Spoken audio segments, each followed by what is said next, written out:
말씀 로마서 3장 25절입니다. 이 예수를 하나님이 그의 피로써 믿음으로 말미암는 화목제물로 세우셨으니 이는 하나님께서 길이 참으시는 중에 전에 지은 죄를 간과하심으로 자기의 의로우심을 나타내려 하심이니 곧 이때에 자기의 의로우심을 나타내사 자기도 의로우시며 또한 예수 믿는 자를 의롭다 하려 하심이라. 아멘. 로마서 3장 이제 거의 끝에 가 있는데요. 우리가 로마서를 한 번에 정리를 해보면, 지금까지 배운 내용을 정리해보면, 처음에 복음이란 무엇인가 설명을 해준 다음에 왜 복음이어야 하는가, 왜 복음이어야 하는가라는 말은 율법 외에라고 하는 말하고 대비되는 말이다. 율법 외에, 율법이 아니라 왜 복음이어야 하는가라고 하는 내용을 1장 18절부터 3장 20절까지 말해주고 있다고 말씀을 드렸습니다. 왜 복음이어야 되는 건가? 인간은 불의하기 때문에 그렇다라고 말씀드렸죠. 불의한 인간 위에 의로우신 하나님, 하나님의 의가 나타났다고 3장 21절부터 설명을 해주고 있습니다. 지난 시간 우리가 공부했던 내용이 바로 의로우신 하나님, 하나님의 의에 대해서 같이 살펴보았습니다. 중요한 말 하나가 빠져 있다고 그랬죠. 3장 21절에 대라고 하는 말로 연결되어지는데, 그 대라고 하는 헬라어가 원 헬라어 성경에는 있는데 번역 과정에서 빠져버렸다는 것입니다. 그러나라는 말이죠. 이제는 율법 외에 하나님의 한 의가 나타났다라고 성경은 말해주고 있는데요. 바로 이 말이 굉장히 중요한 이유는 불의한 자에게 하나님의 의가 나타나서 불의에서 소망이 끊어져 버렸는데, 그러나 이제는 하나님의 한 의가 나타나서 소망이 있게 되어졌다라고 말씀을 하고 있지요. 우리가 다음 단계로 이어지기 전에 구원이란 도대체 무엇인가라고 한번 살펴본다면, 구원은 빌립보서 3장 21절에서 지난번에 구원이란 죽은 자가 살아나는 것이다 말씀드렸죠. 생각 안 나더라도 그냥 그렇다라고 대답을 해주셔요. 죽은 자가 살아나는 것, 나사로라고 하는 존재를 이야기를 했어요. 그러니까 죽은 자가 살아난다라고 하는 것이 중생이에요. 근데 죽은 자가 어떤 행동을 통하여서 자기의 의를 더해서 그 결과를 얻어지는 것이 아니라고 말씀을 드렸어요. 즉 나사로는 죽어있는 상태에서 자기 스스로가 하나님이 주신 율법을 내가 지켜가지고 내가 산자가 되어야 되겠다라고 할 수 있는 조건이 전혀 없다고 말씀을 드렸잖아요. 그래서 구원의 단계를 보면 구원이란 죽은 자가 살아나는 것이요, 또 낮은 몸을 영광의 몸의 형체와 같이 변하게 된 것. 죽었다 그러니까 나 안 죽었는데요 이렇게 말을 하는 사람이 있어요. 언제 죽었는데요 라고 말을 하는 사람들이 있는데, 사람은 태어나면서 죽음 상태로 태어난다고 성경은 말해줘요. 그러면 그 죽음 상태가 바로 무엇이냐? 인간 자체가 죽은 상태라 그렇게 말을 하는 거죠. 그럼 죽은 상태에서 살아났다, 구원을 받았다라고 하는 말은 인간이 신이 되었다라고 하는 의미를 가지고 있다고 말씀을 드렸습니다. 그러니까 낮은 몸을 가진 인간은 그 자체로 죽은 것이요, 영광의 몸의 형체와 같이 변화된 것, 그것을 살았다, 구원받았다, 교회가 되었다라고 말을 하는 거라고요. 그렇다면 그 교회가 되는 것, 다시 살아나는 것, 영광의 몸으로 되는 것은 인간의 행위로 말미암지 아니하고 하나님의 절대적인 주권적 사역, 은혜로 되어졌다, 이것을 예로 들었던 것이 나사로, 죽은 나사로를 향하여서 예수님께서 나사로야 일어나라 라고 할 때에 일어나려고 하는 노력 전혀 할 수가 없는 것이고, 일어나라고 말한 그 명령이 그 죽은 자로 살아나게 하는 근거가 되어졌다라고 말씀을 드렸잖아요. 그래서 구원의 서정을 보면 죽은 자가 살아나는 것 하나님의 절대적인 주권적 사역이고, 그 살아난 자라야만이 자기가 죄인 됨을 알게 되어져 있다는 거예요. 봐봐요. 율법을 주었어요. 율법을 준 목적이 어디에 있느냐? 보편적으로는 그 율법을 지켜 행함으로 너의 의를 드러내라고 하는 걸로 알고 있지만 아니에요. 율법은 하나의 지도예요. 무슨 지도인 건가? 내 모습이 어떤 인 건가를 알게 하는 지도거든요. 그런데 그 지도를 가지고 어떤 목표점을 찾아가게 되어지는데, 문제는 죽었단 말이에요. 죽었다는 말을 다른 말로 하면 소경이 되었다, 이렇게 봐도 돼요. 그러므로 지도가 주어졌어요. 누구에게? 이스라엘에게. 근데 이스라엘은 그 지도를 가지고 보고 찾아가야 돼요. 근데 찾아갈 수가 없어요. 왜? 보이지 않기 때문에. 보이지 않기 때문에. 그러니까 그 율법이라고 하는 지도를 뭘로 쓰느냐? 지팡이로 쓴다는 것이죠. 자기 갖고는 있어요. 분명히. 나는 이 율법을 가지고 더듬더듬 하면서 뭔가를 찾아가겠노라 라고 이야기하는데 볼 수가 없어서 그 찾아가고자 하는 내용이 바르게 찾아갈 수가 없다는 것이죠. 그럼 어떻게 하면은 그 지도대로 찾아갈 수가 있는 건가? 지도의 최종 목적지는 어디라고 나와 있느냐? 예수 그리스도라고 나와 있거든요. 그러니까 너희가 정말 율법을 알았다면, 너희가 택한 백성으로서 율법을 알았다면 어찌 나를 믿지 아니하고 도리어 죽이려고 하느냐? 예수님이 하신 말씀이잖아요. 그러니까 소경이 되어서 그걸 보지 못하니 그걸 지팡이로 찾아서 자기들 스스로의 의를 세우려고 하는데 써먹어 버렸다는 것이죠. 그래서 그 지도를 볼 수 있는 눈을 갖게 만드는 것이 바로 죽은 자가 살아나는 것, 중생.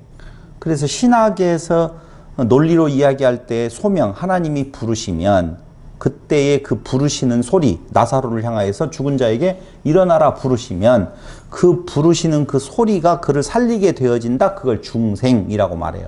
그러면 중생 되어진 자는 무엇을 알게 되어지느냐? 본인이 죄인이구나 라고 하는 것을 알게 되어진다는 것이죠. 무엇을 통하여서?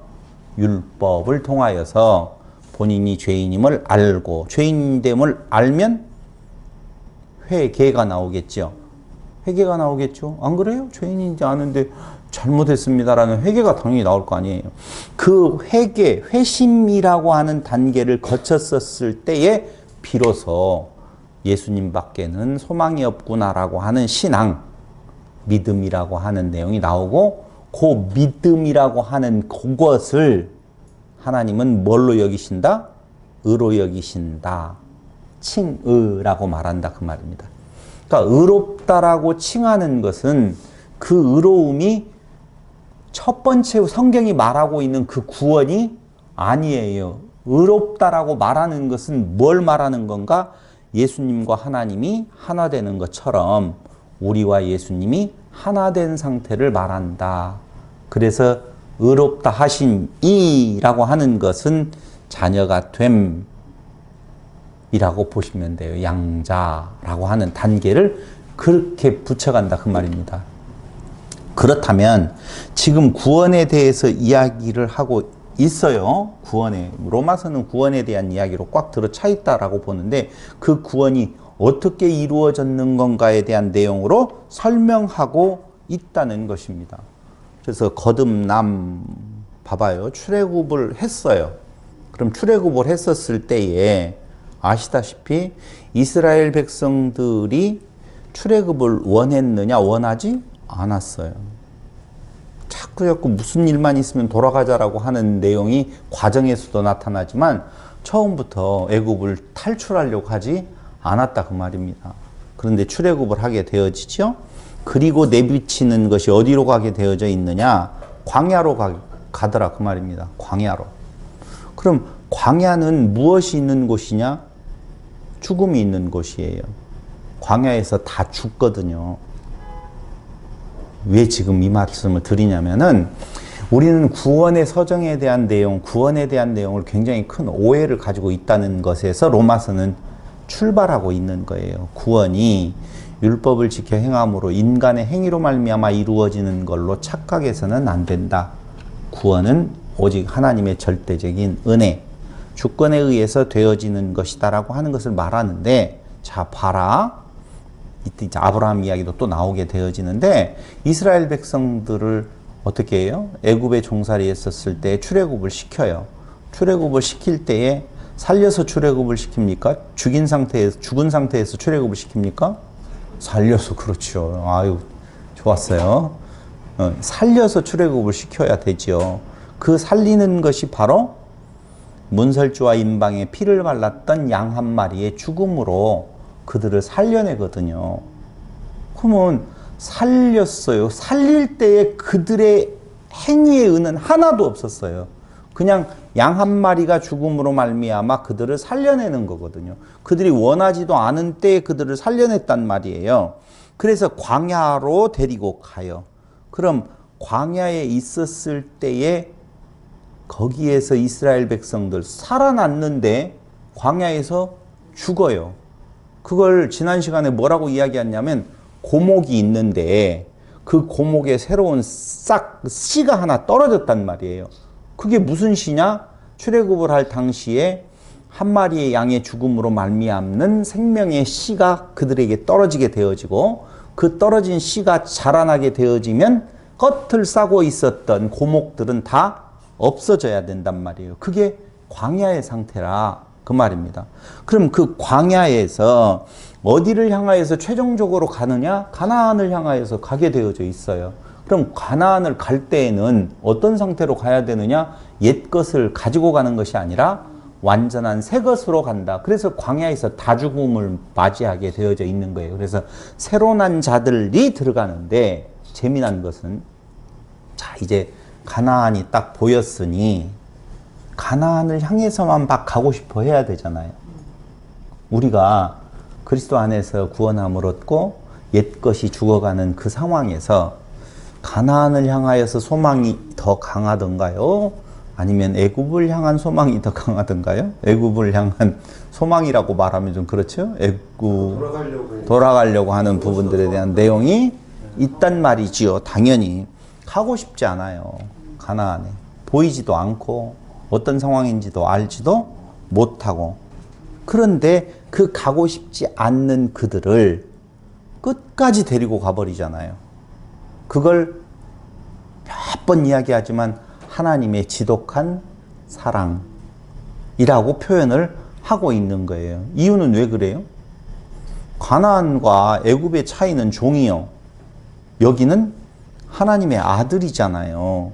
근데 자기 아들을 종의 상태로 내버려둘 아버지가 어디가 있느냐 이거죠. 그러니까 당신의 아들이기 때문에 지독한 사랑으로, 지독한 간섭으로 말을 듣게 만들어서 그들을 데리고 가나안에 결국은 들어가게 되어져 있는 것, 이것이 모두 다 하나님의 계획이요 전적인 하나님의 주권섭니다라고 하는 거예요. 거듭난 자는 천국에 가는가? 거듭난 자는 천국에 가는가? 이 거듭난 자라고 하는 말을 제가 왜 이렇게 지금 자동으로 거듭난 자는 천국에 간다라고 생각하는 것이 예정론에서 주장하는 거 아니겠습니까? 거듭난 자, 거듭난 자, 이걸 제가 왜 이 물음을 갑자기 던지냐면요, 교회 다닌다, 직분을 맡았다, 교회 일에 열심을 낸다, 내가 정말 예수를 믿는 사람과 같은 모양이 나온다 라고 하는 것은 구원과 상관없다는 거예요. 그러니까 거듭난 자는 천국에 자동으로 가는 건가? 아니, 그렇게 쉽게 대답할 말이 아니라는 거예요. 왜냐하면 우리가 그것을 궁금하게 여기는 예정론이라고 해서 내가 한번 구원받았으면, 거듭났으면 이제는 나는 절대적으로 이 구원에서 떨어질 수가 없을 거야. 맞아, 없어 라고 하는데 관심이 있는 이유는 교회되지 못한 자의 불안 증세라니까요. 그러니까 교회가 되어졌다라고 하는 말, 이 말은 지금 교회되지 못한 자가 가지고 있는 관심하고는 전혀 다른 내용이에요. 그래서 이 땅 위에서 예수 믿는다, 내가 교회를 좀 다니고 직분을 좀 받고 열심을 낸다라고 이야기할 때에 진정으로 하나님의 자녀로서의 갖는 관심은 어디에 있느냐? 내 안에서 하나님의 자녀로서의 모습이 성장해 가느냐 안 하느냐에 관심이 있을 텐데 우리는 그쪽에 우리는이라고 말고 실질적으로 거듭나지 않았는데 거듭난 것처럼 모습이 보이는 사람들은 지금 이 땅 위에서 과연 나는 완전한 구원에 이르렀는지 구원에 이르지 않았는지에 대한 관심으로 점철되어지더라 라고 하는 거예요. 그래서 3장 20절에서는 율법의 행위로 그의 앞에 의롭다 하심을 얻을 육체는 없다 라고 이야기하면서 율법으로는 죄를 깨달을 뿐이다 라고 말하면서 그러나 21절 여기 왔어요. 예수를 이제는 하나님의 한 의, 이게 하나님의 한 의는 예수 그리스도를 믿음으로 말미암아 모든 믿는 자에게 미치는 하나님의 의라고 말하지 않아요? 하나님의 한 의가 나타났다라고 이야기를 해요. 그러니까 이 말은요, 믿음은 하나님이 하신 일이다. 하나님이 하신 일이다라고 하는 것을 말해주고 있는 거예요. 근데 우리는 어떻게 생각하느냐? 그러니까 예수를 믿어라, 회개하라, 이렇게 말하는 줄로 생각할 수 있다는 거예요. 21절을. 봐봐요. 그러나 하나님의 한 의가 나타났어요. 하나님의 한 의가 나타났으니까 어떻게 하라는 거예요? 자, 율법 외에 하나님의 한 의가 나타났어요. 이렇게 지금 말하잖아요. 지금 21절. 이제는 율법 외에 하나님의 한 의가 나타났으니 율법과 선지자들에게 증거를 받은 것이라. 이렇게 지금 말을 하고 있어요. 그럼 무슨 생각이 들어가냐고요. 예전은 보통 그냥 그래도 예수를 믿자. 그렇죠. 하나님의 한 의가 나타났으니 이제는 율법을 행하는 것이 아니라 예수를 믿어야 되겠구나. 이렇게 생각하잖아요. 아, 예수를 믿으라고 바울이 지금 말하고 있구나. 회개하라고 말을 하고 있구나. 라고 생각할 확률이 대단히 높죠. 근데 바울이 말하고 있는 것은 율법 말고 너는 예수를 믿어야 돼. 회개해야 돼. 라고 설득하거나 명령하는 내용이 아니라는 것을 지금 말해준다는 거예요. 응? 그런 것 같은데 설득하려고 야 이제 율법 아니야. 예수를 믿는 거야. 믿음이야. 라고 우리를 설득하려고 바울이 이 로마서를 쓴 것 같은데 라고 생각이 들어가지 않느냐 이거지요. 그러면은 3장 20절 그러므로 율법의 행위로 그의 앞에 의롭다 하심을 얻을 육체가 없다라고 하는 말은 잘못되어지죠. 아, 논리가 왜 이렇게 어렵냐. 다시요 볼게요. 하나님의 한 의가 나타났어. 그러므로 이제는 율법을 지켜 행하는 것이 아니라 예수를 믿어라. 이렇게 명령으로 들린다라고 보면 20절에 말하고 있는 내용, 율법의 행위로 그의 앞에 의롭다 하심을 얻을 육체가 없다는 말은 잘못됐잖아요. 예수를 믿어라라고 하는 말이 행위에 대한 내용으로 받아들여질 수 있잖아요. 이 문장 자체로 보면 믿는 나, 믿지 않는 너라고 하는 차이가 있다면 믿는 나의 행위에 의가 되어지는데 행위로 말미암지 않다는 말은 도대체 뭐냐? 그럼 법이 두 개네요. 무슨 법? 율법과 예수 믿어 법, 믿어라 법. 둘 다 똑같이 행위에 대한 내용을 지금 말해주는 거라니까 이렇게 보면. 그런데 보세요.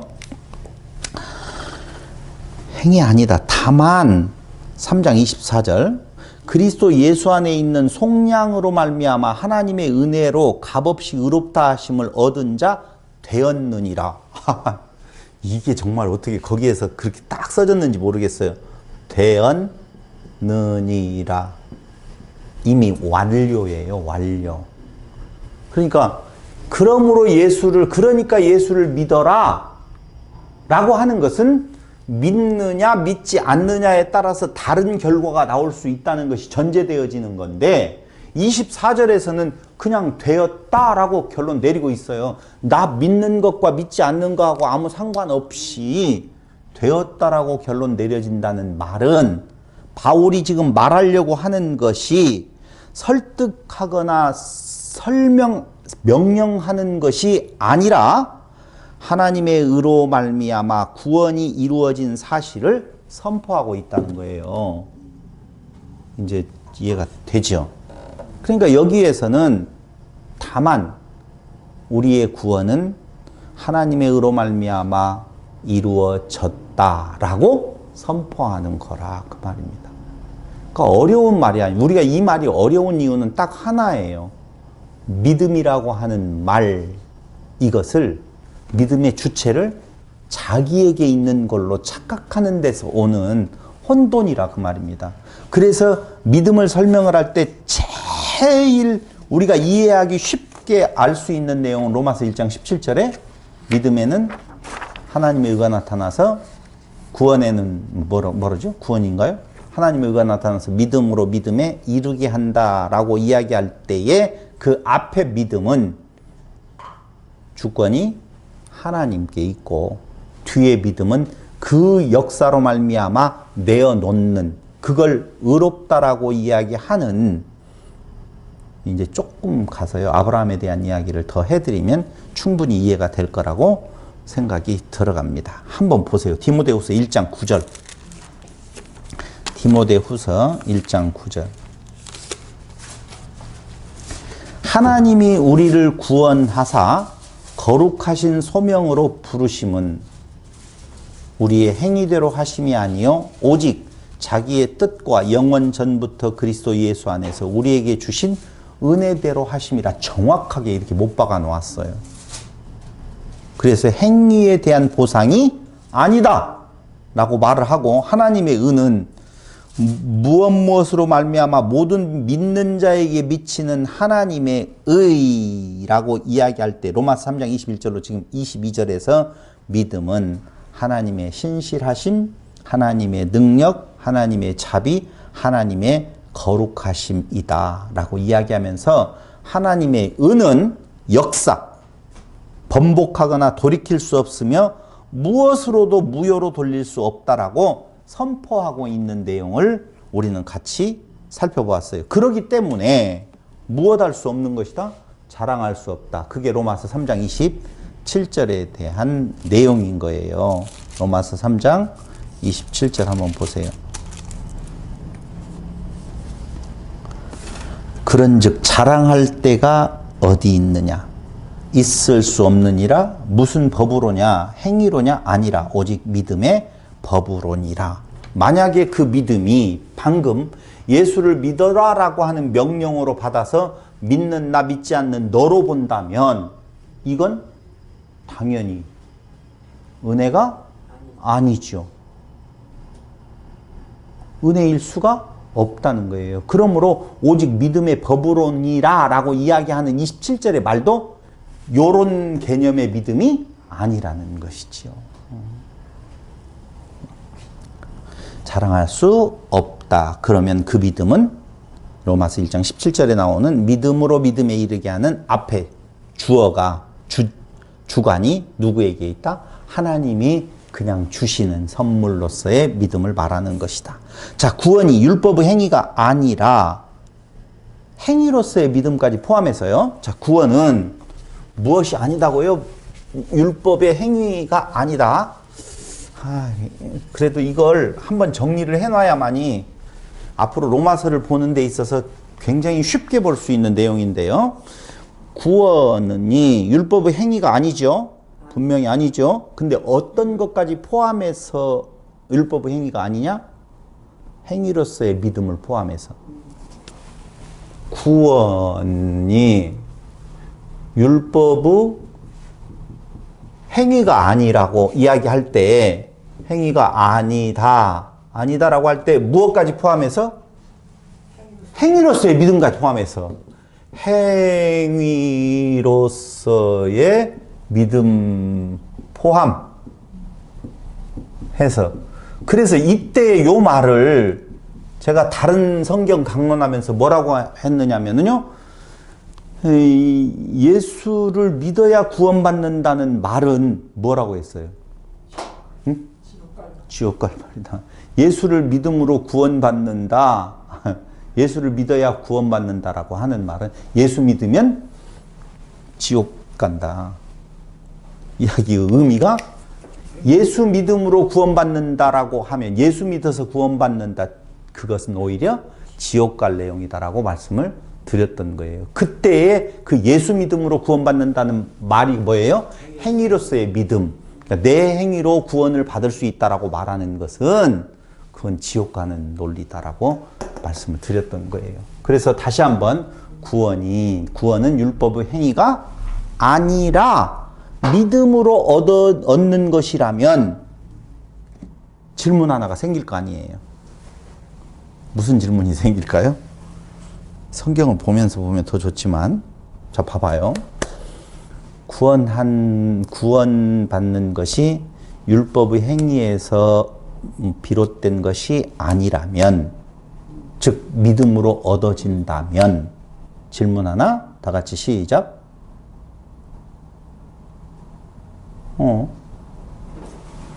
율법은 폐해졌는가?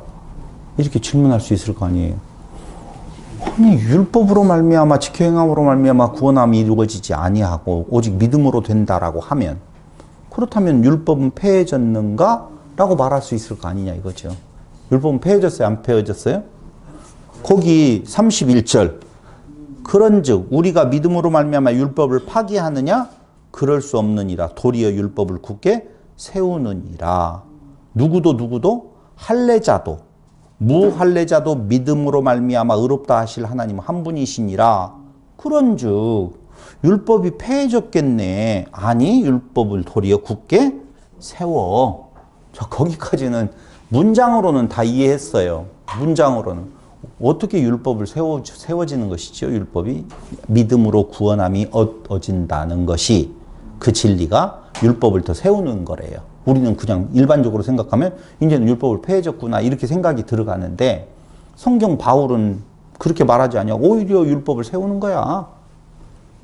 믿음으로 구원을 얻는다는 이 진리가 율법을 더 굳게 세우는 거야. 이렇게 좀 말해주고 있다는 거예요. 그런데 그래? 하고 넘어가기는 해. 근데 실질적으로 가보면은, 물어보면 어떻게 율법이 세워지는 것이죠? 율법이 굳게 세워지면 어떻게 되어져요? 또 사망이 아닌가? 율법이 또 든든하게 세워지면 율법 앞에 가면 다 죽잖아요.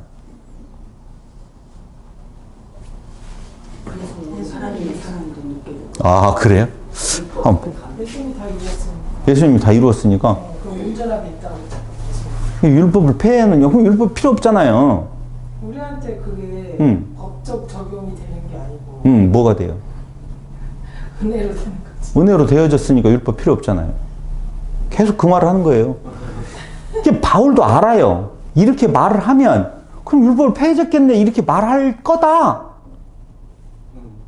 알기 때문에 율법, 그러면 믿음으로 말미암아 의롭다 하실 하나님 한 분이, 그런즉 우리가 믿음으로 말미암아 율법을 파기하느냐? 이건 바울이 말하는 말이 아니라 너희들이 그렇게 생각할 거다. 그렇게 주장할 거다.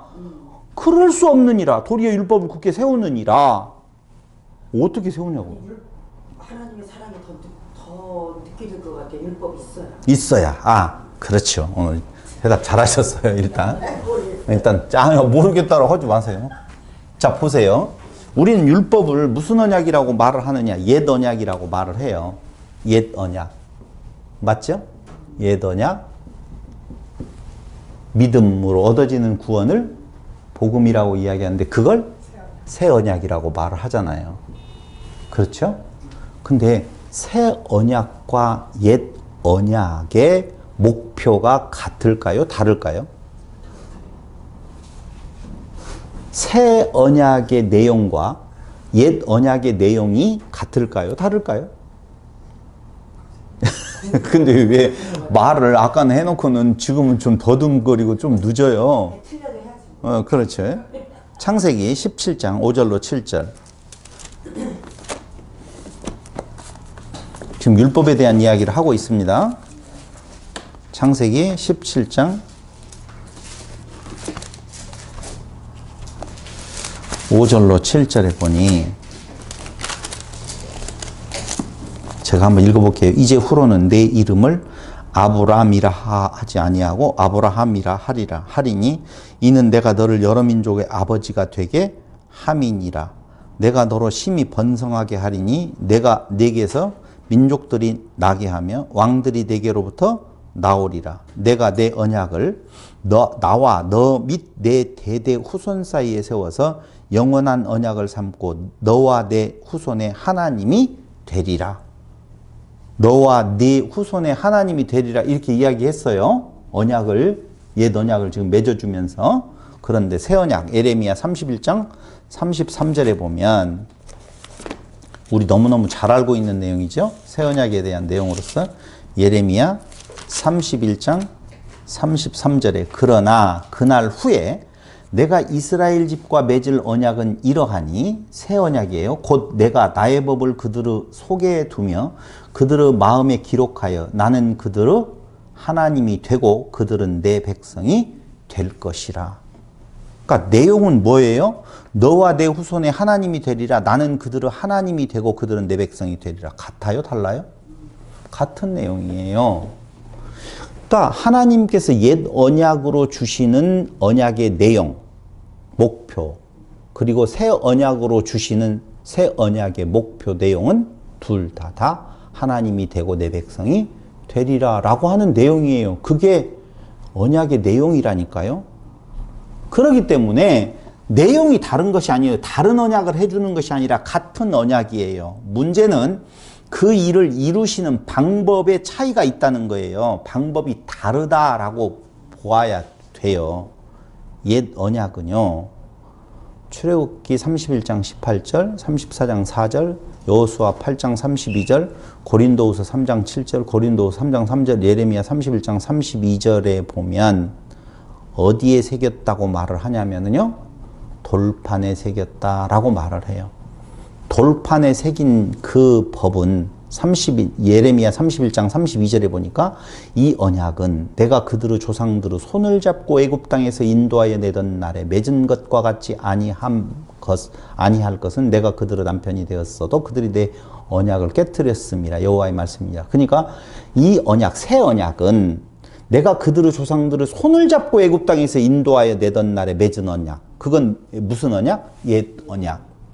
잘 따라오셔서 고마워요. 그러니까 이 새 언약은 내가 옛 언약을 맺었어. 근데 그 옛 언약은 어떻게 이끌었냐? 그들의 손을 잡고 이끌었어요. 그런데 손을 잡고 이끌었는데 따라왔어요? 못 따라왔어요? 못 따라왔죠? 따라오게 가는데 또 돌아가고 또 돌아가고 또 돌아갔잖아요. 이게 옛 언약의 모습이에요. 그러니 이제는 하나님이 새 언약을 주실 때에는 돌판에 새겨서 주면서 끝을 붙잡고 가는 것이 아니라 어디에다 주었다고 지금 말을 해주고 있어요? 법을 예레미야 31장 33절에 법을 그들의 마음에 두고 신비 마음에 두고 그들의 마음에 기록해 두겠다. 고린도후서 3장 3절이 말하는 거예요. 방법론에 있어서 하나는 돌판에 새겨서 그들의 손을 잡고 끝으로 인도했다면 그것으로 완성에 이르지 아니하니 새 언약을 주어서 방법을 달리하겠다. 지독한 사랑으로 또 접근에 들어가는 거예요. 어떻게 하겠다? 그들의 마음에. 그럼 마음에 둔다는 말은 무슨 말이에요? 마음으로 이끌고 가겠죠? 아까 끝 돌판에 주는 건 손으로 이끌고 가고 마음에 씹어놨으니 마음을 이끌고 갈 거예요. 마음 따라가기 쉬워요? 쉽지 않죠? 쉬워요? 어려워요? 마음이 바뀌면 되잖아요. 다시 이야기해서 우리 안에 두 마음이 있다 그러잖아요. 그러니까 우리 마음에 성령을 심어버렸어요. 그래서 그 성령을 이끌고 가면 나를 이끌고 가는 것이 되어진다니까요. 그러니까 이제는 반항할 수 없어요. 여러분들은 자꾸 반항할 수 없다라고 이야기하면 아까 고목으로 있는 것에 대한 내용의 반작용을 자꾸 생각을 하는데 그건 점진적으로 벗겨져 가는, 사라져 가는 부분들이라니까요. 그래서 궁극적으로는 너의 끝이라고 하는 것이 따라오지 않아서 너희에게 큰 하나님의 심판이 임했다라고 보면, 징계가 임했다라고 보면 이제는 하나님께서 그냥 당신이 당신의 주권적 섭리로 끝까지 어떻게 하겠다? 완성에 이르도록 하시겠다라고 하는 내용이 옛 언약과 새 언약의 차이점이라 그 말입니다. 정리할게요. 언약의 내용, 목표는 같다. 언약을 이루시는 방법은 어쩌다? 다르다. 왜 옛 언약과 새 언약이 그럼 필요한가? 차라리 한 가지로 통일해서 하나님이 하시지. 이런 질문 할 수 있어요, 없어요? 있잖아요. 왜 필요해요? 그 답이 김 권사님이 말씀하신 대로 거기에 답이 있죠. 뭘 알게 하기 위하여서 옛 언약이 하나님의 실패나 시행착오로 생각하고 주장하는 자들이 있으나 하나님께서 율법을 주어서 그걸로 구원하려고 했었는데 그들의 상태를 잘 몰랐어. 그래 실패했어. 그러니까 새 언약을 주신 거야.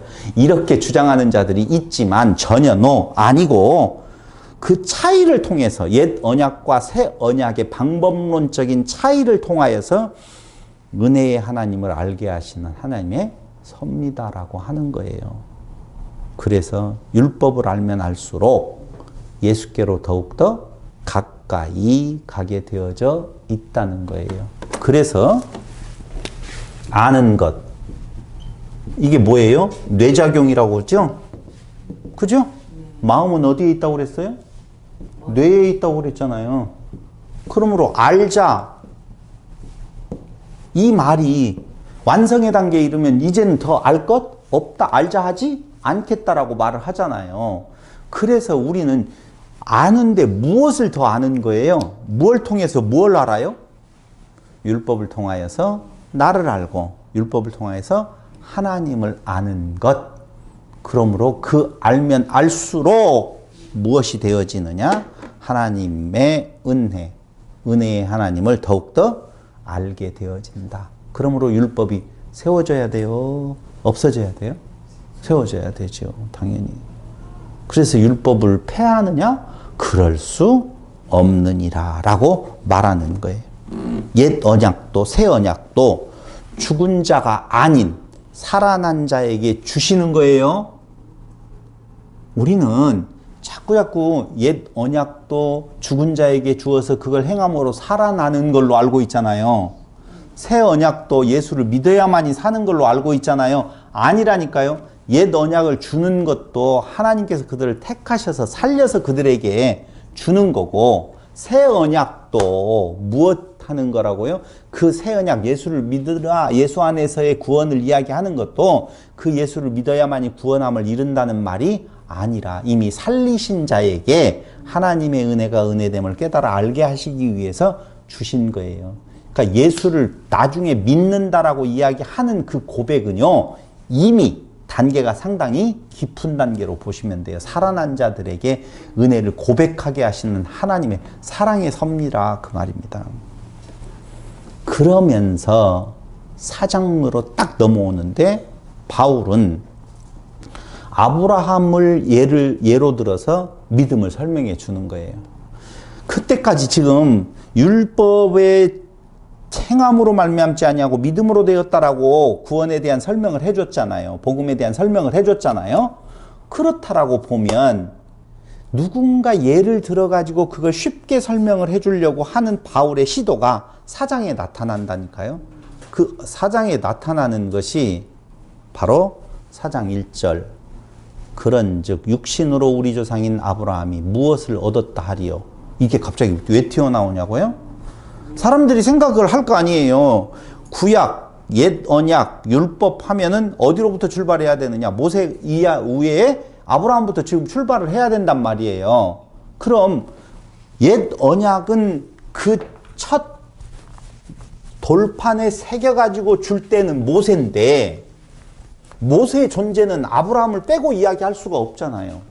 그러니까 모세라고 하는 옛 언약의 주제 앞에 거기까지 오기까지 아브라함이라고 하는 존재를 한번 보자 그 말이에요. 아브라함은 만약에 구원이 율법으로 말미암았다라고 보면 여기 율법 아니겠습니까?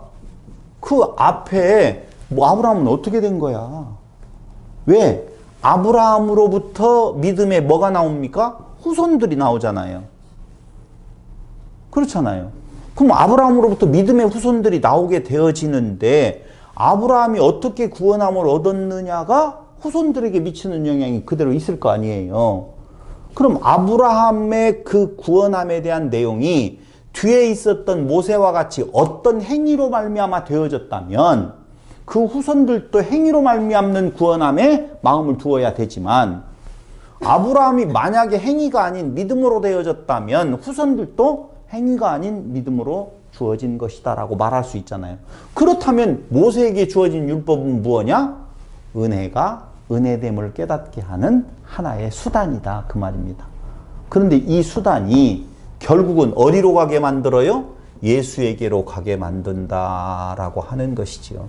근데 예수로 안 가고 자기의 의로 가면 이게 율법을 잘못 해석한 것이다 라고 보시면 돼요. 누가 이렇게 해석을 하겠어요? 교회되지 못한 자,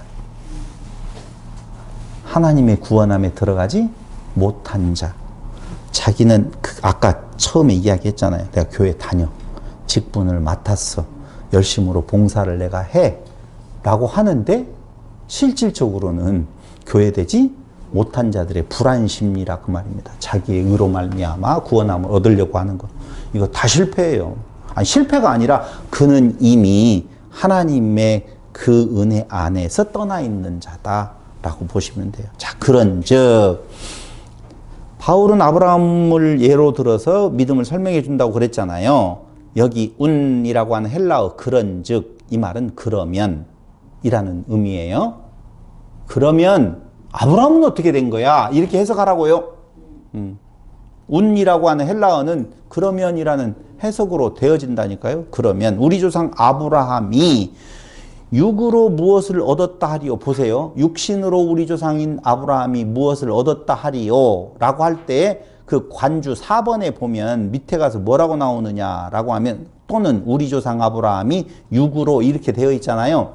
어떻게 해석을 하든지 간에 제가 설명을 해드리면, 그러면 우리 조상 아브라함이 육으로 무엇을 얻었다 하리요? 그럼 육으로 무엇을 얻었다라고 하는 말, 얻었다는 말이 휴리스콘데요. 찾다, 발견하다. 도대체 아브라함은 육체로 무엇을 찾고 발견했다는 말이야? 라고 하는 뜻이에요. 근데 갈라디아서 4장 23절에 보면은요, 이거 하나만 참고적으로 찾아보고 가죠. 4장 23절. 21절부터 내게 말하라. 율법 아래에 있고자 하는 자들아, 율법을 듣지 못하였느냐? 기록된 바 아브라함에게 두 아들이 있으니 하나는 여종에게서 하나는 자유 있는 여자에게서 낳다 하였으며 여종에게서는 육체를 따라 낳고, 여기 있다 굉장히 중요한 대목이에요. 여종에게서는 육체를 따라 낳고 라고 되어 있잖아요. 그럼 여종에게서 육체를 따라 낳았다는 말, 이 말은 육체라고 하는 말이 가지고 있는 의미가 있다니까요. 그래서 육체는 뭘 말하고 있는 건가? 이게 무슨 말인지 알죠? 지금 아브라함과 하나님과의 사이에서 논쟁이 일어나요. 논쟁이 일어나는데 아기를 준다고 그랬어요. 자손을 준다고 했는데 자손이 없어요. 그러니까 아브라함이 누구를 택해요? 하갈을 택해서 이스마엘을 낳게 되어지거든요.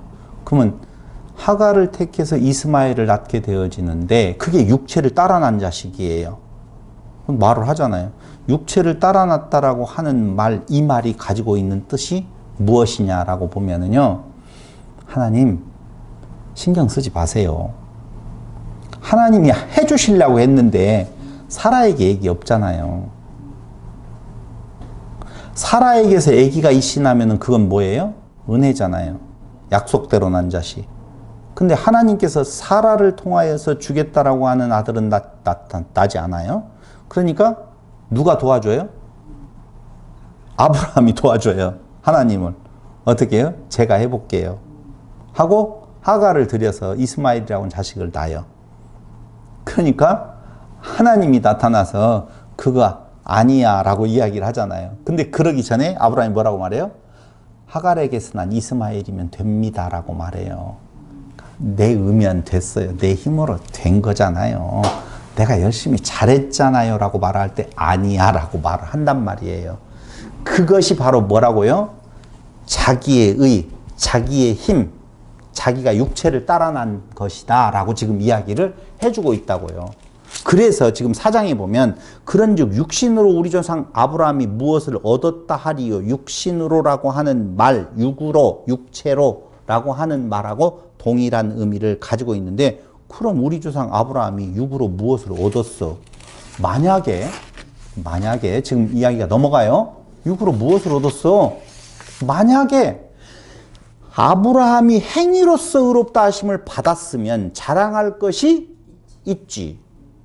아까 이야기한 대로 하갈을 들여서 이스마엘을 낳잖아요. 어차피 자손이 낳잖아요. 자손 번창이 이루어지잖아요. 자손 번창의 약속은 누가 했는데? 하나님이 하셨는데, 그것을 하시겠다라고 하나님은 힘을 못 쓰고 사라에게서는 없고, 오히려 힘쓰고 애썼던 아브라함의 뜻대로 하갈을 통해서 바로 낳잖아. 바로. 봐봐, 하나님 애써도 안 되는데 난 바로 만들었잖아요. 하나님. 이런 말이거든요. 그럼 자랑할 것이 있어요, 없어요? 있어. 사랑하고 있잖아요. 하나님 했잖아요. 그런데 거기 뭐라고 나와요? 있으려니와 하나님 앞에서는 없느니라. 이게 무슨 말이에요? 자랑할 것이 있기는 있는데 하나님 앞에서는 없대요. 이걸 저도 오해를 많이 했어요. 어떻게 이야기를 했었냐면은, 사람 앞에서는 자랑을 하더라도 하나님 앞에서는 없다, 이렇게 해석을 했었는데, 그 말이 아니고, 이게 한글 문장이기 때문에 이런 해석의 오류를 가져올 수 있는데요. 이 내용은 이런 거예요. 자랑할 것이 있으려니와 하나님 앞에서는 없느니라. 이 말은 율법으로 얻은 게 아니야. 아브라함이 얻은 은은. 그 말이에요. 끊어야 돼요. 만약에 누구로 말미암아 아브라함이 행위로서 의롭다 하심을 얻었다라고 보면 자랑할 것이 있어. 그런데 행위로서 얻은 의가 아니기 때문에 자랑할 것이 없어. 근데 여기에서 이제 우리를 혼동시키는 것이, 하나님 앞에서는, 이 말이 혼돈스러운 거예요. 그럼 사람 앞에서는 자랑할 것이 있다는 말이냐? 이렇게 착각할 수도 있다는 거예요. 그러니까 여기에서 말하는 것은 사람 앞과 하나님 앞을 대비해서 말하는 것이 아니라, 무엇을 말하고 있느냐면요, 행위로서 의롭다함을 얻었다면 자랑할 것이 있지만 아브라함은 행위로서 얻은 의가 아니기 때문에 자랑할 것이 없어. 이렇게 하나님을 좀 빼놓으면 이 사람 앞에서라고 하는 내용이 들어갈 여지가 없어서 혼돈하지 않는데, 왜 이렇게 설명을 그렇게 깊이 하냐고요? 제가 혼돈했었어요, 예전에. 어딘가 로마서의 2부 대목을 강론했던 내용을 보면, 그래, 아브라함이 믿음으로 얻은 의가 있어. 그런데 사람에게는 봐라, 나는 의롭다함을 얻었잖아. 그렇지만 그건 하나님이 주신 것이기 때문에 하나님 앞에 자랑할 게 없어.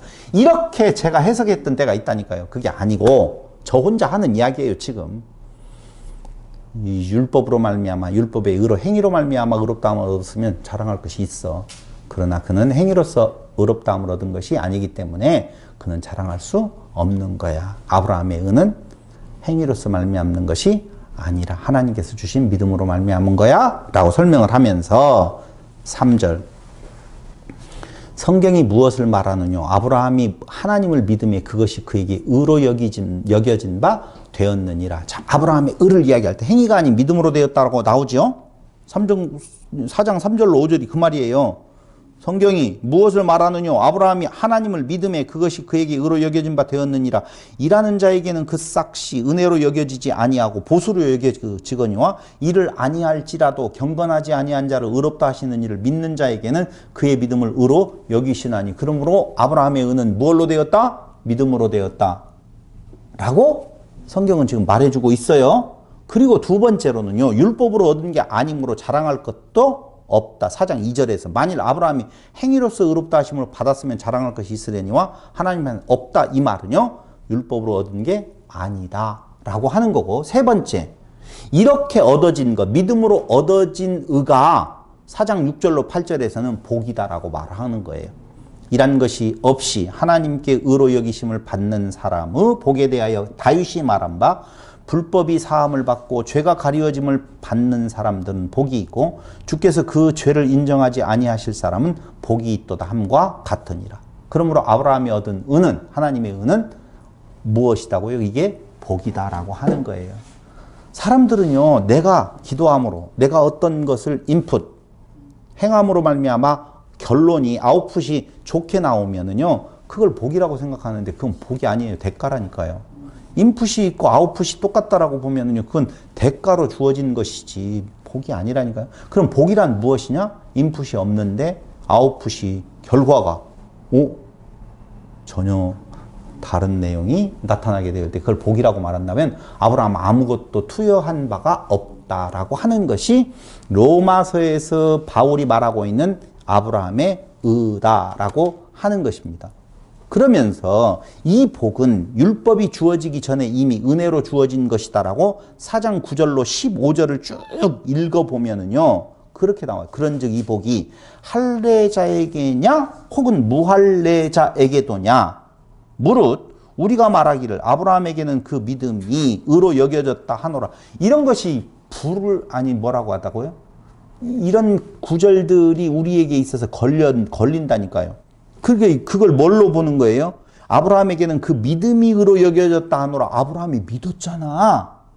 그걸 지금까지 앞에서 그래서 설명을 했던 거예요. 아브라함이 그 믿었잖아라고 하는 그 믿음의 의는 믿음으로 믿음에 이르게 한다라고 하는 내용에 있어서 두 가지를 꼭 기억해야 된다 그 말입니다. 봐봐요. 믿음으로 믿음에 이르게 한다. 로 믿음에 이른다. 이것은 하나님이 주권을 가지시고 구원함에 살려내는 중생에 이르는 믿음이라고 그랬어요. 그래서 우리가 믿음이란 무엇인가라고 하는 주제로 강론을 할 때에 그 주제가 누구라고 그랬어요? 하나님께 있다고 그랬잖아요. 믿음이란 하나님이 주어다라고 말씀했어요. 그래서 그 믿음을 그 아브라함의 그 과정 중에서 그에게 이미 살려서 주어요. 근데 그 과정 중에서 어떤 일이 일어나는 건가? 가질 수 없었던 때에 이삭을 갖게 되어지고, 낳을 수 없었을 때에 이삭을 낳게 되어지고, 낳은 그 이삭을 바치라고 이야기하잖아요. 다 왜 바치라고 했을까요?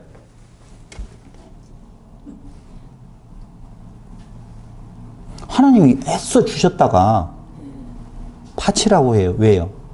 시험에 보면 뭔 시험? 내는 거 안 내는 건가? 네 거로 아느냐 내 거로 아느냐. 그런 의미예요. 그게 뭐냐면 네 힘으로 난 거 아니지라고 하는 것을 너 고백해라 그 말이에요. 그러니까 이미 만들었어요. 네 힘으로 되어진 것이 아니라는 것을 아브라함은 알았어요, 몰랐어요? 알았잖아요, 과정에서. 그럼 그 과정에서 알았으면 그걸로 끝해도 되는데 하나님은 참 얄궂게 자 고백해. 네 것이 아니라고. 내 것이 아니에요. 내 힘으로 난 것이 아니에요. 내 힘으로 내 뜻으로 이루어진 것이 아니에요 라고 고백했더니 그 고백은 너무 자연스러운 거예요. 그냥 나오는 거예요. 누구라도 다 그 과정을 겪었으면 하는 거예요. 지가 뭔가 고백을 하려고 하는 노력이 있는 것이 아니라고요. 그래서 고백이지요. 근데 그 고백을 했더니 그 고백을 의로 여기신다니까? 칭의? 그 말이라고요, 이게. 그러니까 의는요, 의롭게 여기신다라고 하는 의라고 칭의를 해주시는 것은 구원한 그 이후에 논리적 순서로 보면 한참 뒤의 내용이라고요, 지금. 처음에 구원한 죽은 자를 살렸던 때가 아니라는 것을 우리는 미리 알고 있어야 된다라고 하는 거예요. 그래서 할례시냐 무할례시냐, 할례시가 아니요 무할례시니라. 아브라함에게는 그 믿음이 의로 여겨졌다 하노라라고 이야기하는 것은 벌써 어느 때예요? 요 뒤에 단계를 이야기를 하고 있는데 그 고백을 할 수 있도록 하나님께서 이끌어 가셨다. 그것이 할례시냐 무할례시냐. 만약에 할례시라고 하면은 할례는 율법이에요. 할례를 행하라라고 하는. 그렇다라고 보면 할례시에 그랬다라고, 이건 지금 믿어라라고 하는 명령에 내가 순응하는 것으로 보면 할례예요, 무할례예요? 할례로 볼 수 있다는 거죠. 근데 그게 아니다라고 하는 거예요. 와, 정말 이 어려운 내용이 아닌데도 불구하고 우리가 너무 믿음 하면은 내가 믿어야 되는 걸로 머릿속에 꽉 쪄들어 있기 때문에 그걸 깨는 것이 어렵다 그 말입니다. 제발. 무할례시. 그는 우리말로 이야기하면 믿음이라고 하는 그 씨앗조차도 없을 때에 이미 하나님께서 살려주셨고 불러주셨고 그리고 그가 그 믿음을 고백할 수 있도록까지 이끌으셨는데 그렇게 하나님께서 그에게 약속하시고 이루시는 것은 무할례시 율법이 없었을 때에 조건을 뭐가 있어서 그 조건을 듣고 안 듣고를 상관하지 아니할 때에 되어진 일이다 라고 말하는 거예요. 그가 할례의 표를 받은 것은 그럼 할례는 뭐예요? 표예요. 표. 무슨 표가 되어지는 건가 거기 보면 그가 할례의 표를 받은 것은 무할례 시의 믿음으로 된 의를 인친 것이라 그 말이에요. 인친 것. 그러니까 도장 찍어준 것이란 말입니다. 그러니까 할례를 행해서 그 할례가 의로 된 것이 아니라 너는 의롭다라고 하는 것에 대한 증거로서 무엇을 한다고요? 인친 것. 너 배, 너의 씨가 아니잖아. 할례는 뭐라고 그랬어요? 남자의 생식기를 잘라버리는 거라고 그랬잖아요. 끝을 자르지만 진짜 의미는 생식기를 자르는 것이 할례의 본질적인 의미거든요. 그러면 생식기를 자른다는 말은 씨가 있다 없다? 없다 그 말이에요. 네 씨로 말미암는 것이 아니다라고 하는 것을 깨달아 알게 하는 표가 할례를 행하라 그 말이에요. 네 자식이 아니다라는 거예요. 네 힘으로 된 거 아니다라고 하는 거예요. 그러면서 뭐라고 해요? 무할례자로서 믿는 모든 자의 조상이 돼요. 그래야만이 무할례자, 율법이 없는 자에게도 조상이 되어지죠. 그들도 의로 여기심을 얻게 하려 하심이라. 또한 할례자의 조상이 되었나니 곧 할례 받은 자에게뿐 아니라 우리 조상 아브라함이 무할례 시에 가졌던 믿음의 자초를 따르는 자들에게도 그러하니라. 아브라함이나 그 후손에게 세상의 상속자가 되리라고 하신 언약은 율법으로 말미암은 것이 아니요 오직 믿음의 의로 말미암은 것이니라. 만일 율법에 속한 자들이 상속자이면 믿음은 헛것이 되고 약속은 파기되었느니라. 율법은 진노를 이루게 하나니 율법이 없는 곳에는 범법도 없느니라. 그래서 결론을 정리를 해서 말씀드리면 이 복은 율법이 주어지기 전에 이미 은혜로 주어진 것이다 라고 말하는 거예요. 그것이 아브라함도 그렇고 야곱도 그렇고 예수 안에서 우리에게도 마찬가지예요. 그래서 할례는 무할례 시에 믿음으로 된 의를 인친 것이라고 조금 전에 설명을 같이 듣고 행하고 들었잖아요. 그래서 율법을 지켜서 의를 이루겠다고 꿈깨. 율법은 진노를 이룰 뿐이야 라고 마지막 지금 15절에서 이야기를 하는 거예요. 너희가 율법을 지켜서 의로 여기겠다고 꿈깨.